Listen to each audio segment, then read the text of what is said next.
Salibonani izihlobo ezithandekayo, siyabingelelana sonke namhla ntambama ngegama lenkosi yethu Jesu Kristu. Nansi isikhathi esihle bandla likamlimu, nansi isikhathi esihle sihlobo zenkosi, asondeleni ke sokuyisikhathi senkonzo, isikhathi selizwi likaThixo. Nanku Musa uphinde wasivakatshela lapho uThixo esinike khona ithuba lokuba sizwe ilizwi lenkosi.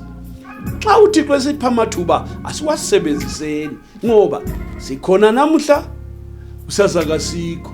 Manje mhlobo othandekayo, yenza into epheleleyo ngalelo xesha umlima kunike lona.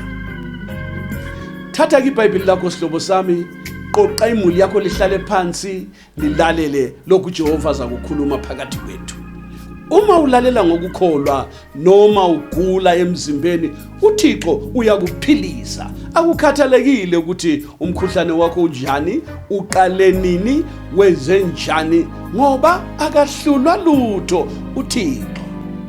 Uma unezono, phenduka uze ufune ubuso bukaMlimi ngenhliziyo yonke, uJehova akuthethelele izono zakho.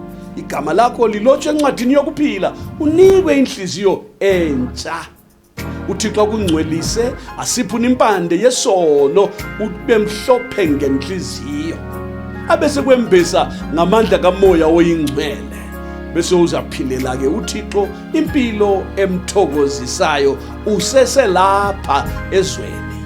Ngoba bonke abazelwe nguThixo bayalinqoba izwe, sihlobo esithandekayo, ngoba uThixo ubaphila amandla. Igama lenkosi malibonge.